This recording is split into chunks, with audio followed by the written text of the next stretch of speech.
miarapantsika rehetra amin'ny anaran'ny tompo mahazo vola fa tsy misy miangana. Izay indray avana ny lohatenin'ity video manaraka ity ary video faefatra izy ity iresahantsika mahakasika ny fahafoizana. Raha mijerintsika ny bokin'ny Agay, izany bokin'ny Agay izany dia toko anankiroa fotsiny manasa anao mba hamaky an'izany hatramin'ny farany dia ho hitanao tsara fa nalahelo Andriamanitra. Fa ny zanak'Israely rehefa niverina avy any amin'ny fahababoana dia tonga dia niazakazaka daholo nanamboatra ny tranony. Dia tsy nirarahin'ny zareo mihitsy ny tranon'Andriamanitra fa navelany teo. Dia nandefa ny mpaminany Andriamanitra ny temana hoe izany no mahatonga anareo ho sahirana, tsy tafavoaka mihitsy satria tsy ataonareo priorité ny an'Andriamanitra. Tsy rarahinareo mihitsy ozy ny fanarenana ny tempolin'Andriamanitra fa ny anareo daholo no mahamaika anareo. Izany hoe raha mahazo fitaovana, raha mahazo vola sotrano dia ny tranoko ny daholo aloha. Izay ilay fitiavan-tena izay mihitsy no mahatonga ilay fitahian'Andriamanitra koa tsy mirotsaka ao amintsika. Fa tena mila manombola ao anatintsika mihitsy ny fanahy, ny fahafoizana, indrindrandrindra izay ho resahako eto dia ilay amin'Andriamanitra mihitsy. Tsy dia fanoko loatra amin'ity pejy ity ny manentana ny olona ny amin'ny hoe hanome ho an'Andriamanitra izany. Fa androana dia tena hiresaka antsika ny amin'izany satria tena lalàna ny soratra masina izany. Ary ambaran'ny tenin'Andriamanitra any amin'ny ohabolana faha 2:4 manao hoe misy mahafoy nefa mitombo fananana ihany, ary misy fatra-pahihatra loatra nefa tonga malahelo ihany. Ahoana moa no azahoantsika fitahiana avy amin'Andriamanitra? Nomen'Andriamanitra vola be ianao dia rehefa tonga any am-piangonana ariary zato foana nidrakitra izay ataonao. Na ohatrinona vola omen'Andriamanitra anao dia ariary zato sy roanjato foana nidrakitra izay ho ataonao. Dia mba izany ve dia mety? Arakarak'izay anananao izy ny tenin'Andriamanitra no akasitrahana izany, arakarak'ilay nomen'Andriamanitra anao izany ny tokony ho atolotra ao dia izay no akasitrahan'Andriamanitra. Fa tsy hoe dia vola madinika foana.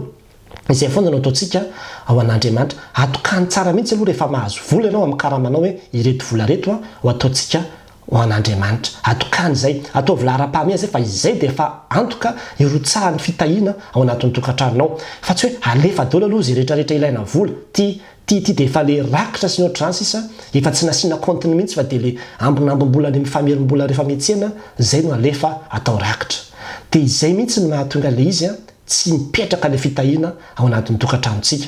Ary zara avana dia tena amintsika fa itsika rehefa mangataka amin'Andriamanitra, tsy misy olona mangataka ka manao ohatr'izao mihitsy ny tanany, fa tsy maintsy mitsotra foana ny tananao. Izany hoe mialohan'ny andraisanao zavatra avy amin'Andriamanitra dia atsora aloha ny tananao. Manahoana ny fahafoizanao, manahoana ny fanomezanao, manahoana ny fitiavanao an'Andriamanitra sao dia faly handray avy amin'Andriamanitra fotsiny andreto harena be dia be, fa tsy hitakory izay tena fahafoizana sy fitiavana an'Andriamanitra. Ary raha vao miresaka rakitra antsika dia izany rakitra izany be dia be mihitsy ny parametra ho hita amin'izany. Ao anatin'izany ny fitiavanao an'Andriamanitra, ny fitiavanao ny fiangonana, ny fahafoizanao, ny fanoloran-tenanao, ny faharesen-dahatra ao dia hita amin'ny alalan'ny rakitra izay ataonao daholo izany. Ka raha hitady fitahiana avy amin'Andriamanitra tsika ny amin'ny fahasoavana izay ho raisintsika dia tsisy fitahiana hipetraka mihitsy raha ohatra ka fitiavan-tena ny betsaka dia ny an'Andriamanitra atao lambinambiny tsy misy resaka foana. Tantara anankiray no amaranako azy, lehilahy anankiray izay nangataka. Dia rehefa tonga atao amin'ilay olona izy efa hariva ny andro, dia izy ilay olona manao hoe mandro soa aloha fa efa alina ny andro fa alao ianao matory ety dia mena sakafo. Dia ny sakafo izy dia natory. Dia izy ilay rangata aminy hoe rapitso izy mapetrako anaty valopy eo ny vola izay omeko anao. Dia napetrany tanaty valopy ilay vola, dia nisy vola 7 alina napetrany tao anatin'ilay valopy. Dia ilay mpangataka tsy niandro fomarina fa tonga dia efa amin'ny 3 marina dia avy laza izy ny fo. Dia nijery an'ilay valopy aiza zany ohatrinona ilay vola omen'ity rangaty anahy. Dia hitan'ilay vola dia 7 alina. Dia falifaly be izy dia nikotikôty an'ilay izy teo izy. Dia kinanjo niodikodina tao izy dia andeha hivoaka ny trano izy dia nisotra tao akaikin'ilay valopy. Hitan'indray manao hoe azafady nihoatra ilay vola omeko anao fa mba hapetraony 1 alina ozy izy fa misy ilavako azy. Dia ilay mpangalatra tonga dia kivy be hoe hametraka ilay 1 alina izy efa nanana programa tamin'ilay 7 alina.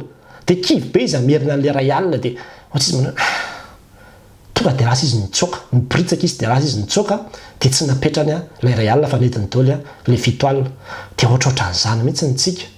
Mahazo vola be dia be avy amin'Andriamanitra tsika fa rehefa tonga amin'izay Andriamanitra hoe aiza ny anjarako na hoe omeo anaty zavatra ity anaovana ny asa ohatran'izao dia mahihatra tsika, miodikodina isika, tsy te hanao mihitsy isika, tsy te hanome mihitsy.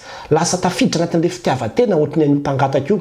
7 andro nomen'Andriamanitra anao anatin'ny herinandro, ny anankiray ozy izy ampoy miodikodina ny olona ny amin'izany hoe andro andehanana hivavahana sy hoe hanaovana ny asan'Andriamanitra izany. Dia mahihatra fa ohatry ny tiany ho anazy daholo ilay andro anankifito. dia izay toetsaina izay mihitsy mila ovana aloha raha tianao hisy fitahiana ny fiainanao ny amin'ny hoe ataovy mazava tsara hoe important aminao ny manome ho an'Andriamanitra. Mbola tsy resaka fanomezana ho an'ny hafa fa mbola ao anatiny koa zany. Fa le an'Andriamanitra aloha no tiako insistena amin'ity andro anio ity amin'ny hoe ataovy priorité tsara mihitsy aloha ny an'Andriamanitra rehefa mahazo vola ianao. Fa aza atao ambinambiny mihitsy fa rehefa zay no mipetraka dia mandeha daholo ny zavatra rehetrarehetra. Lasa misy fahasoavan'Andriamanitra ho azy le izy dia na ny aretina aza dia miala. Fa io vola io fa misy marary fotsiny dia efa mivoaka e. Fa na ny aretina raha dia miala. Arovan'Andriamanitra ny amin'izany tsika rehefa misy ny fitahian'Andriamanitra ao anatin'ny tokantranonao satria hitanao hoe manome voninahitra n'Andriamanitra ianao amin'ny arenanao. Dia aza mba kahihatra amin'Andriamanitra zany mihitsy raha tianao Andriamanitra ampitobaka ny fitahiana aminao. Fa zay manome ozy izy dia mbola omena. Fa zay olona tsy mety manome na dia ny kely ananany aza dia mbola ho esorina amin'ny ihany. Dia mahery zaravana ho an'Andriamanitra ny voninahitra. Amen.